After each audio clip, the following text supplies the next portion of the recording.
नमस्कार, दुआ सलाम, जय श्री राम। मैं संजीव कुमार श्रीवास्तव अपनी चैनल के माध्यम से अभी हम उपस्थित हैं रमौली गांव में, जो कि नरकटियागंज विधानसभा के अंतर्गत ये गांव आता है। और हमारे समक्ष आपको एक चेहरा दिखाई दे रहा होगा, जो कि अभी आज के टाइम में बहुत जल्द आप सबके सामने होगा। और विधानसभा के इस बार प्रत्याशी, जैसा कि सर ने बताया, तो सर से मैं सबसे पहले परिचय जो है इन्हीं के जुबानी जानता हूँ कि किस तरह से आप अपना परिचय दीजिएगा। मैंने 2 दिन पहले एक वीडियो निकाला था, उसमें मैंने जो परिचय दिया था उसी को मैं फिर से रिपीट करूँगा कि मेरा नाम रितेश पांडे है। मैं रमौली गाँव, धोबनी पंचायत, नरकटियागंज विधानसभा का निवासी हूँ। बहुत सारे लोगों का भाई हूँ, बहुत सारे लोगों का मित्र हूँ, बहुत सारे लोगों का बेटा हूँ। आम तौर पर मुझे बहुत सारे लोग माननीय आर.एस. पांडे, राघव शरण पांडे जी के लड़के के रूप में जानते हैं और मैं अपने आप को जानता हूँ इस मिट्टी के एक सपूत के रूप सर, जहाँ तक देखा जाए तो राजनीति जो है उसमें पहले से आपका परिवार जुड़ा हुआ है, क्योंकि आपके पिताजी भी थे। तो सबसे पहले आप अपने पिताजी का परिचय दीजिए। पिताजी का परिचय तो ख़ैर बहुत लोग जानते होंगे जो दर्शक हैं इसमें। लेकिन पिताजी भारतीय प्रशासनिक सेवा आईएएस रहे। चंपारण के पहले आईएएस थे। ऑल इंडिया उन्होंने टॉप किया था। सेवा में भी उन्होंने कई मुख्य सचिव थे, नागालैंड के पेट्रोलियम सचिव थे, बहुत सारी चीज़ें थी, बहुत उनको पुरस्कार मिले, बहुत उन्होंने काम किया। यहाँ लौरिया चीनी मिल, सुगौली चीनी मिल, कुमारबाग स्टील प्लांट, इतने सारी चीज़ें उन्होंने शुरू की हैं जो विरले ही किसी नेता ने शुरू किया होगा। मैं नहीं कहना चाहता हूँ कि किसी ने नहीं किया, लेकिन मुझे जानकारी नहीं है। तो हमारे लिए वो एक प्रेरणा के स्रोत है और उन्होंने जो काम करने का तरीका अपनाया, एकदम ऑनेस्टी, ट्रांसपेरेंसी के साथ, उसी को आगे बढ़ाने के लिए मैं आया हूँ। सर, देखा जाए तो आप जो है यहाँ बिहार के क्षेत्र में और चंपारण के क्षेत्र में कहाँ आप रहते थे, किस जगह पे, और इस धूल मिट्टी की जगह पे आप आए हैं और यहाँ से एक प्रयास कर रहे हैं कि शायद जनता के उन सारे मुद्दों को जो है, मतलब मेरी तरफ से सॉल्यूशन किया जाए। और उसको लेके आप एक, मैंने देखा आपका एक स्लोगन है, कुछ रह गया था अधूरा हमसे करना है पूरा, ये आपका स्लोगन है। तो इसके बारे में थोड़ा टिप्पणी कीजिए कि ये लिखने का क्या तात्पर्य है। वही मैंने आपसे जो कहा ना कि पिताजी के साथ जब चुनाव में लड़े वो 2015 में, तो उस समय हम आए उनको मदद करने के लिए और इतना लोगों के साथ जुड़ाव लगाव हो गया कि फिर हम हटना यहाँ से चाहे ही नहीं कभी।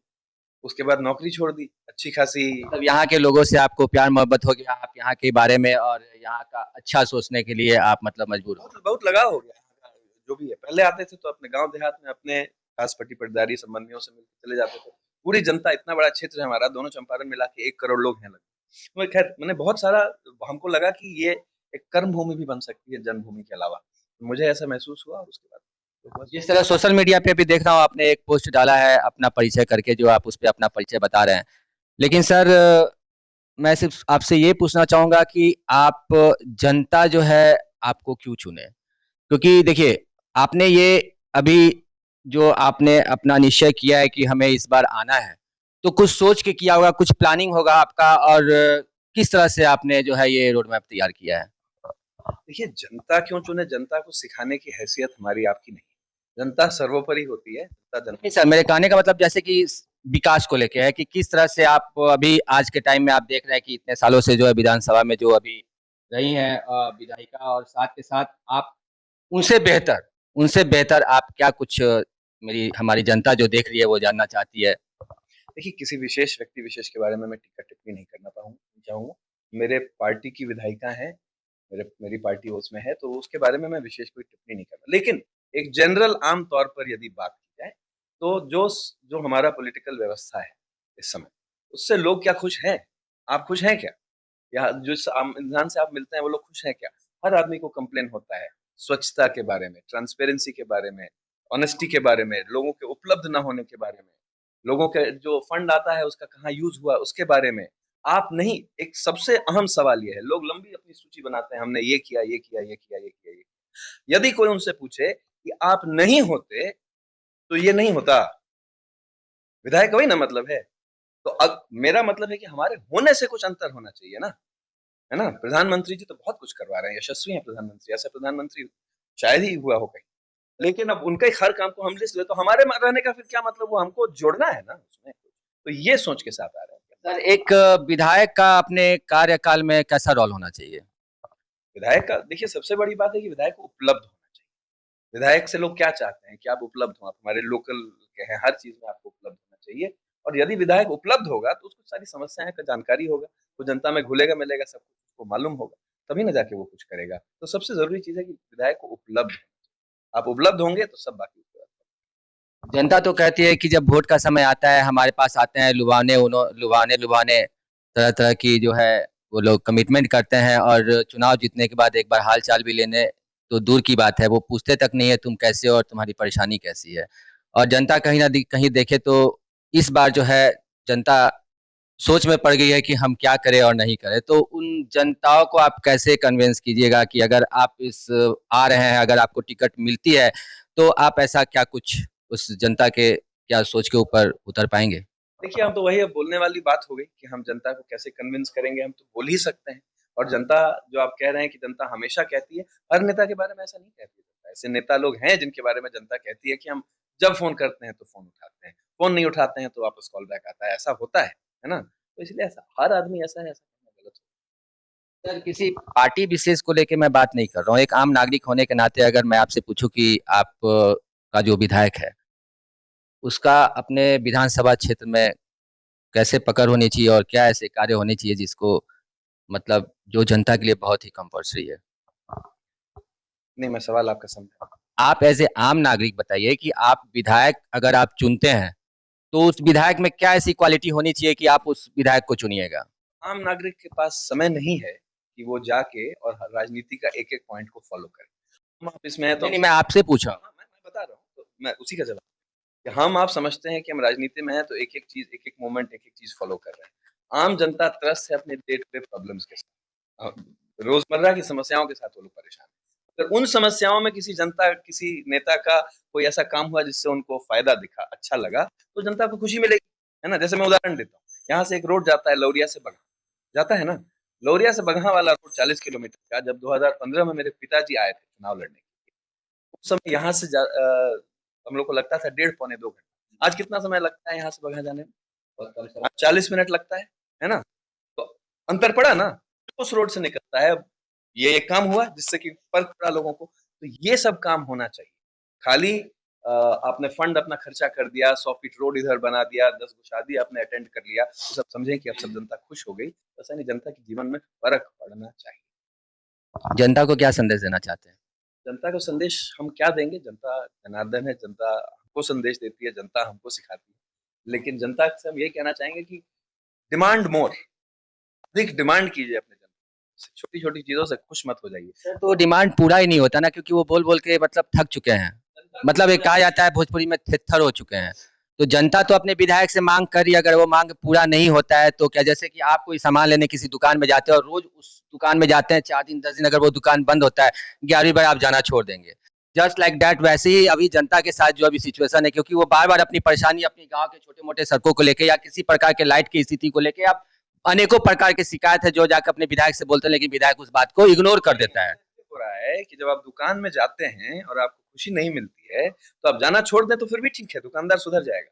लेकिन उसके बाद आप दुकान में जाते हैं, दुकानदार आपका नाम लेके आपको बुलाता है और आप बोलते हैं कि हम तो धन्य हो गए, नहीं रहुआ हमारा नाम जाना तनी, बहुत बढ़िया दुकानदार हो, हैं? तो फिर वो दुकानदार क्यों सुधरेगा? नहीं सुधरेगा। जनता इसीलिए हमने कहा कि जनता को ज़्यादा डिमांड करना चाहिए, रहुआ हमारा नाम जान गई नहीं, हम धन्य हो गए नहीं, रहुआ बहुत बढ़िया नेता है।